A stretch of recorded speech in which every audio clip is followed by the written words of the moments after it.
everybody, Radhe Radhe. So this is Stuti, a CA intermediate student, and in this video I'm gonna share our 25 days study timetable which you can follow for your September 25 exams. ठीक है?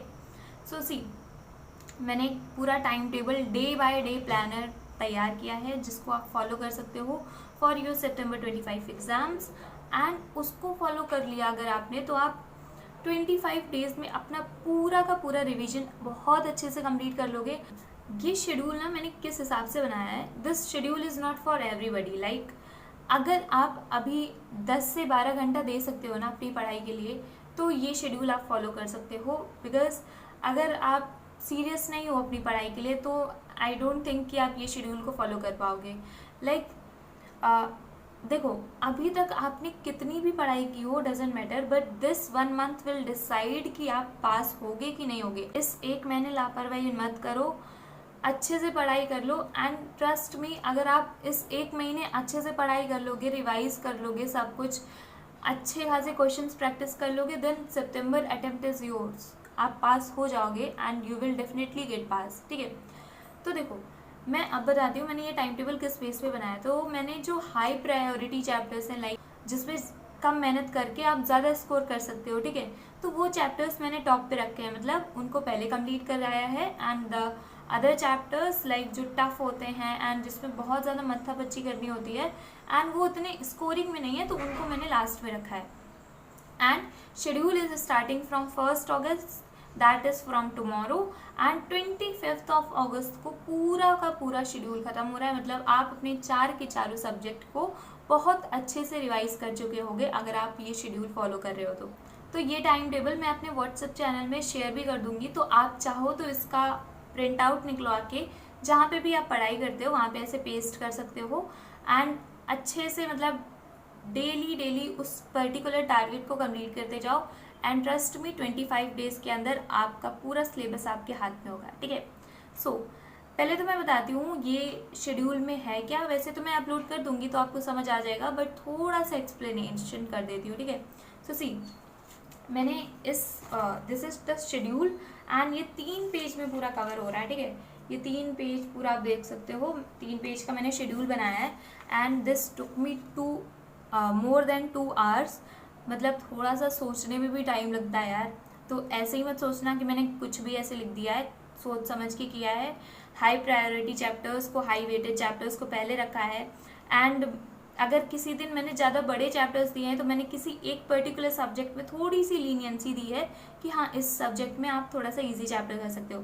And C, law and accounts तो compulsory हैं कि ये दोनों subject तो हमें daily करने हैं। बाकी मैथ्स एंड इको में मैंने थोड़ा सा, मतलब बोल सकते हो कि अगर मैंने मैथ्स में ज़्यादा हैवी चैप्टर रखा हुआ है तो मैंने इको में थोड़ा सा लीनियंसी कर दी है, या फिर अगर इको में थोड़ा सा हैवी चैप्टर रखा है तो मैंने मैथ्स में थोड़ा सा लीनियंसी कर दी है। ठीक है, सो अगर आप इस शेड्यूल को फॉलो कर रहे हो तो आपका लॉ का जो सिलेबस है ना वो 17 अगस्त को बहुत अच्छे से रिवीजन के साथ कंप्लीट होने वाला है।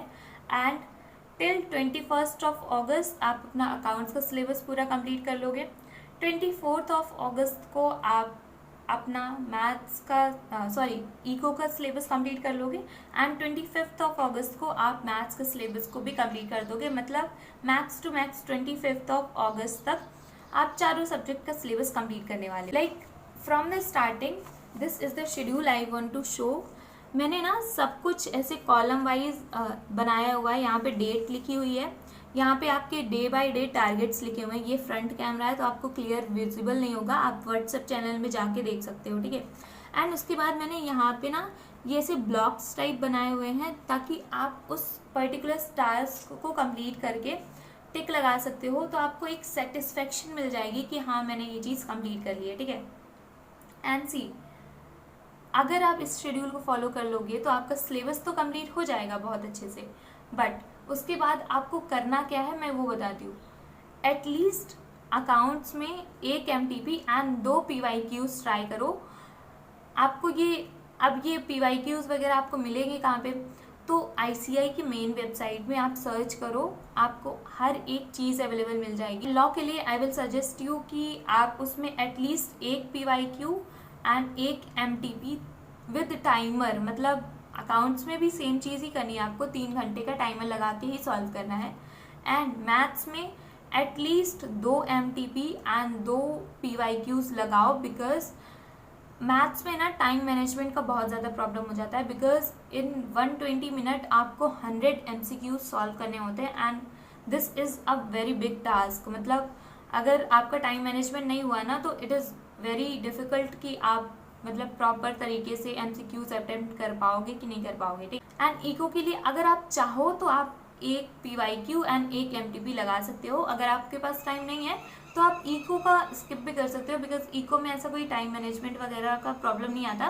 बस इको में क्वेश्चंस बहुत सारे प्रैक्टिस कर लेना, ठीक है। इको में क्वेश्चंस प्रैक्टिस कर लोगे तो आपको थोड़ा सा नॉलेज हो जाएगा कि किस टाइप के क्वेश्चंस आते हैं। एंड सी, अगर आप सीरियस नहीं हो तो प्लीज़ आप सीरियस हो जाओ, बिकॉज अगर आप इस 1 महीने को लापरवाही में निकाल दोगे ना तो आप सितंबर अटेम्प्ट नहीं निकाल पाओगे, दिस इज़ गारंटीड। बिकॉज ये 1 महीना विल डिसाइड कि whether you are going to get pass और नॉट। एंड सी, अगर आप सच में पास होना चाहते हो तो एक डेडिकेशन लाओ अपने मन में कि हाँ मुझे कुछ भी करके करना ही करना है। ऐसा सोच लो कि September attempt is the last attempt, इस अटेम्प्ट में मुझे कुछ भी करके निकालना ही निकालना है, चाहे मुझे पूरा दिन क्यों ना पढ़ाई करनी पड़े, मुझे सितंबर अटेम्प्ट निकालना है, तभी निकल पाएगा। अब आप ऐसा नहीं कर सकते कि हो जाएगा यार बहुत टाइम है, अभी तक जितना भी टाइम वेस्ट कर लिया, बट अब मत करो प्लीज़। कंसिस्टेंट रहो, प्रॉपर तरीके से पढ़ाई करो। एंड सी, अभी आपके पास ये टाइम नहीं है कि आप हर एक चीज़ देख सको, ठीक है। एक चीज़ देखने का टाइम नहीं है अपने पास। तो आपको क्या करना है, लाइक इम्पॉर्टेंट क्वेश्चंस, जो क्वेश्चंस आपने पहले लगाए होंगे, आपको वो डिफ़िकल्ट लगे होंगे, ठीक है, उन क्वेश्चंस को अभी ट्राई करो कि वो वाले क्वेश्चंस आप पहले करो। एंड रिवीजन के टाइम में इट इज़ नॉट लाइक कि आप जस्ट बुक रीड कर रहे हो एंड जैसे लॉ में हो गया तो आप यू आर जस्ट रिवाइजिंग, ठीक है, बुक से रीड कर रहे हो, उसको लर्न कर रहे हो, इट्स ओके। बट अकाउंट्स में क्या है, अकाउंट्स में जो पर्टिकुलर मैंने चैप्टर बोला है ना, उस दिन उस चैप्टर का रिवीजन तो करो ही करो। मतलब जो थ्योरी पार्ट है थोड़ा सा वो देख लो एंड कुछ क्वेश्चंस देख लो, एंड जो क्वेश्चंस आपको टफ लगे थे ना उनको लिख के प्रैक्टिस करो, मतलब हैंड से अपने लिखो एंड देन प्रैक्टिस करो। एंड जो थोड़ा सा ऐसा लगेगा कि ना कि यार ये बन जाएगा, तो उसको मतलब ऐसे कुछ बुक में ही जो सॉल्यूशन होता है ना उससे देख लो। And same goes with maths also. Maths में जो भी आपको डिफिकल्ट MCQs लगे हों उनको पहले प्रिपेयर करो, मतलब उनको सॉल्व करो। मीडियम हो उनको माइंड में या फिर कैलकुलेटर में ऐसे सॉल्व कर लो, उनको लिख के करने की ज़रूरत नहीं है। बट जो डिफिकल्ट लगे थे उनको एक बार प्लीज़ पेन या फिर पेंसिल से पेपर में सॉल्व करके देखो। एंड अगर कहीं पे भी आपसे मिस्टेक हो रही हो ना तो please check it out. Maths के पेपर में आप अपना ईगो क्रैश मत करो एक पर्टिकुलर MCQ को लेके। लाइक मैंने क्या किया था कि मैं जो MCQ पकड़ के बैठ गई ना, मुझे इसका आंसर लाना ही लाना है, फिर चाहे उसमें 5 मिनट लगे 10 मिनट लगे। आई वॉज लाइक मैं पागल हो गई हूँ क्या, 1 नंबर का ही तो वैल्यू रखता है वो, उस 1 नंबर के लिए अगर मैं उसको 10 मिनट दे रही हूँ तो मैं बाकी MCQs कब सॉल्व करूँगी, ठीक है। तो ये माइंडसेट आपको भी लगा के रखना है। अगर आपको एक पर्टिकुलर MCQ करने में अगर 1 मिनट से ज़्यादा लग रहा है, ठीक है, तो उसको पहले छोड़ दो, पहले वो वाले MCQs करो जो 30 सेकेंड्स या फिर 1 मिनट के अंदर आप कर सकते हो, ठीक है।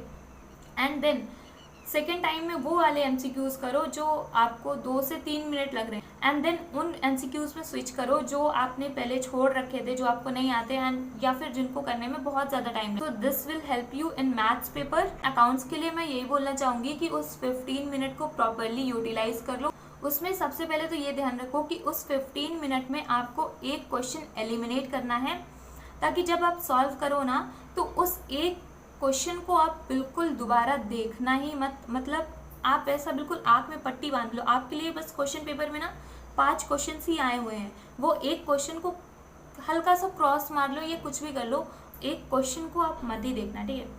And same goes with law, उस 15 मिनट को प्रॉपरली यूटिलाइज, एक क्वेश्चन उसमें भी एलिमिनेट करना। एंड इको के लिए तो कोई ऐसी स्पेशल टिप है नहीं, बिकॉज उसमें टाइम मैनेजमेंट वगैरह भी हो जाता है। एंड डोंट फॉरगेट कि लॉ में प्रेजेंटेशन अच्छा करना। अकाउंट्स में ट्राई करना कि थोड़ा सा जो सॉल्यूशन वगैरह है ना वो नीट एंड क्लीन करो, मतलब जो टेबल वगैरह है वो प्रॉपर तरीके से बनाओ। एंड सी, अगर आपको कुछ स्टेप्स आते हैं ना पर्टिकुलर क्वेश्चन के, तो वो करके आओ, बिकॉज स्टेप मार्किंग मिलती है। ऐसा मत सोचना कि अगर आपकी बैलेंस शीट मैच नहीं हुई या कुछ ऐसा आंसर आपका सही नहीं आया तो आपके पूरे नंबर कट जाएंगे। नो, स्टेप मार्किंग मिलती है।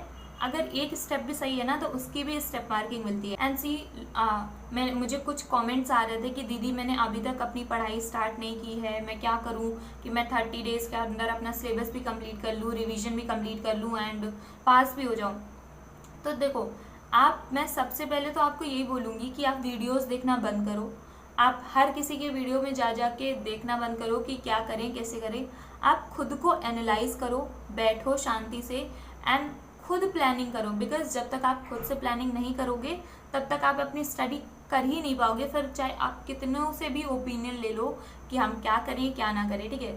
तो प्लीज़ अपने आप को मतलब गिल्ट मत फील कराओ बार बार कि नहीं हो पाया नहीं हो पाया नहीं हो पाया। एक बार मेहनत कर लो एंड पास कर जाओ। या one thing I want to tell is कि जब देखो आपने जैसे 17 अगस्त को लॉ का सिलेबस कंप्लीट कर लिया, तो मैंने यहाँ पे 2 दिन ना ऐसे रेस्ट के दिए हुए हैं कि मतलब ये 2 दिन में अगर आपने बाई चांस मान लो पहले कुछ मैंने जो टास्क दिया था आप उसको कंप्लीट नहीं कर पाए हो, तो इन 2 दिनों में उसको कंप्लीट कर लो। एंड देन फिर इसके बाद मैंने ये पूरा ब्लैंक छोड़ा हुआ है बिकॉज आपका लॉ का तो सिलेबस पूरा कंप्लीट हो गया। तो अब इसमें क्या करना है, आपको मैक्सिमम आंसर राइटिंग करनी है। आप ट्राई करो कि लॉ के जितने भी आंसर राइटिंग कर सकते हो आप उतनी आंसर राइटिंग करो, लिख लिख के प्रैक्टिस करो, क्वेश्चंस को सॉल्व करो, ठीक है। एंड देन जैसे आपका अकाउंट्स का सिलेबस कंप्लीट हुआ तो उसके बाद मैंने यहाँ पे भी 2 दिन की टाइमिंग दी हुई है, ठीक है। तो इस 2 दिन में अगर आपने कुछ नहीं कंप्लीट किया है तो उसको कंप्लीट करो एंड अगर कंप्लीट कर लिया है तो मैक्सिमम क्वेश्चंस लगाओ। MTP एंड PYQs कितने लगाने हैं कैसे लगाने हैं वो तो मैंने आपको बता दिया। एंड 25 अगस्त को जैसे ही सिलेबस कंप्लीट होता है ना उसके बाद ट्राई टू सॉल्व जितने क्वेश्चंस आप सॉल्व कर सकते हो उतने सॉल्व करो। फिर चाहे वो लॉ में हो, अकाउंट्स में हो, मैथ्स में हो, इको में हो, ठीक है। Give more priority to maths, accounts and law, because ज़्यादा से ज़्यादा मतलब जो फेल होने के चांसेस होते हैं ना इन्हीं सब्जेक्ट्स में होते हैं। मोस्टली लॉ में आंसर राइटिंग अच्छे से करना एंड फॉर्मेट प्रॉपर फॉलो करना, पहले प्रोविजन लिखना, फिर फैक्ट ऑफ द केस, फिर कंक्लूजन वगैरह। सेक्शन नंबर इतने इंपॉर्टेंट नहीं होते, सेक्शन नंबर नहीं भी लिखोगे तो मत लिखो, as per the provision of this particular act ऐसे करके भी लिखोगे तो चलेगा, ठीक है। सेक्शन नंबर के पीछे ऐसा मत करना कि सेक्शन नंबर नहीं आता तो नंबर नहीं मिलेंगे। मैंने खुद अपने किसी भी आंसर में सेक्शन नंबर नहीं लिखे थे, हार्डली 1 या 2 में लिखे थे एंड आई स्कोर्ड 62, मतलब मार्क्स तो मिलते हैं, ठीक है। तो सेक्शन नंबर के पीछे मत पागल होना। एंड या this was all about this video. मुझे जो टिप्स वगैरह पता थी मैंने वो भी आपसे शेयर कर दी and please do follow these tips and या टिल देन बाय बाय।